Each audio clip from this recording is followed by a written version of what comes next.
Jeff is all about point guard play, but I'm going to start with you on this, Sweeney. Who's the best point guard left and the point guard situation that's could be troublesome for a team?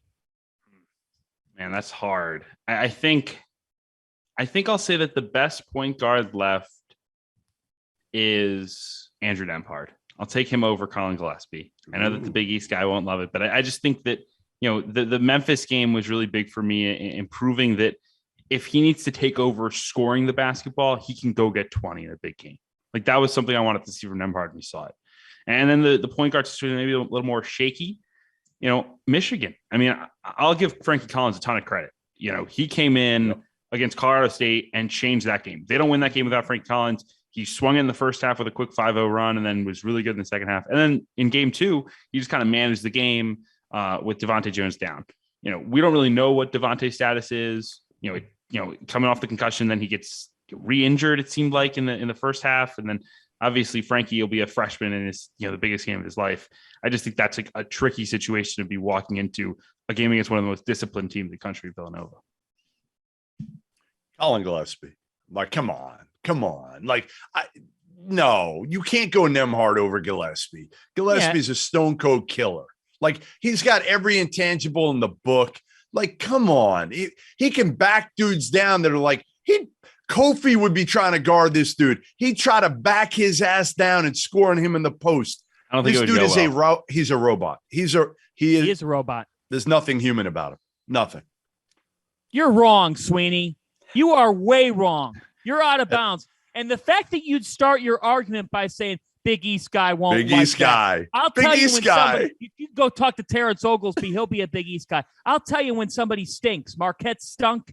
Seton Hall stunk last week. I'll tell you when somebody stinks. I'll also tell you when somebody's the best point guard in the country. And if you're going to pick somebody over Colin Gillespie, who's won at more than any of the other point guards listed, who makes the defining plays of a game and did last week against Ohio State, don't tell me he doesn't. Who's the better pick and roll ball handler, Colin Gillespie or Andrew Nembhard? Pick and roll ball handler isn't fully constituted as point guard.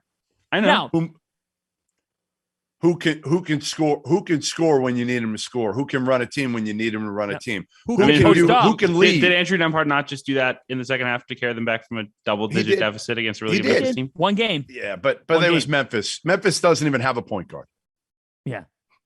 You didn't watch what we did live when Gillespie went to Providence and stole their souls. They're also the Sweet Gillespie, you trust Gillespie even more. I love Nembhard. I do. I love Andrew Nembhard.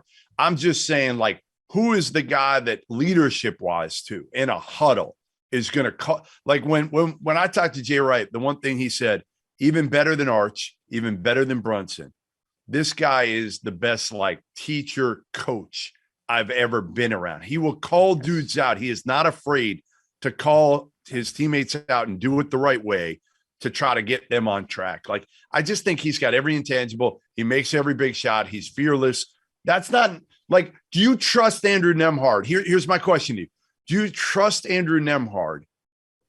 Game on the line, ball in his hands. Now, again, he's got Drew Timme. He's got some other dudes. Right, you're going to put him in a ball. You're going to put him in a ball screen. Right. He's going to make a good decision. If they go under, he's going to make the three. He shoots it well. If they don't, he's going to drive it to the basket. He make a dump off pass through the lob. He's making 39% from three this year. He takes care of the basketball. He's he's a high assist guy. He's efficient. Like, I don't know, man. Like, I just think he checks. And by the way, he shoots 87% of the free throw line. Like, he's going to ice a game. So Colin Gillespie's right there too. No, I'm not saying Gillespie isn't good. I just think that Nembhard's a little more explosive. He can get around the corner. Like, to me, all right. So if they're Gillespie's 1 and 2, a winner. Gillespie makes winning plays. If they're 1 and 2, if they're 1 and 2, give me 3 and 4. Right, Tiger now. Campbell's right there. Has to be. Because UCLA, the way that he engineers that team offensively, he has to be 3, in my opinion. Now, who's 4? I don't know. Well, JD Notae's got to be in there somewhere. I guess. If you're calling him a point guard, then yeah. He's their point guard. Right. I mean, he is. You're right. He's got the ball in his hands. He's a What about scoring Miami? point. What about Miami? Good old Charlie Moore, man. On his 17th. Back to Windy City. It's amazing. DePaul homecoming for Charlie Moore. I like RJ Davis has been playing as well as almost any point guard in the country the last couple weeks. He's been awesome. And Bynum too. I mean, Bynum's been awesome too for Providence. Yep. And Durham. No one talks about Bynum. Yeah, Durham set the tone. Nobody. So those are the haves, right? Yeah. Those are the haves. Fanta, who are the have-nots? Who's the one that you don't trust at all? It's probably the reason why I don't think they're going to make the Final Four. And that's Arizona, because Kerr clearly isn't right. Kerr slander.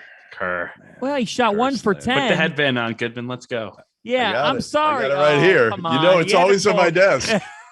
It's always on my desk. When we're talking Kerr, we got to throw it on, baby. We got to throw it on there. Doesn't it concern you, Jeff? Or does it not concern you? Yes, it concerns me. He's jacking 3 after 3 after 3 when there was no reason to at the end of the game. Kerr, come on. What are you doing? He watches this show.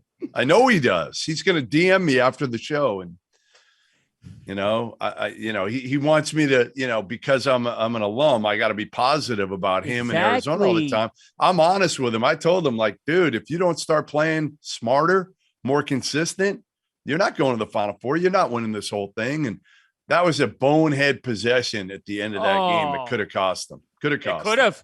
Mathurin saved the day. Hey, we got a break. We'll keep the superlatives rolling. We'll take a ride on the coaching carousel. Still to come here. Feel the 68 After Dark, Sirius XM, Channel 84.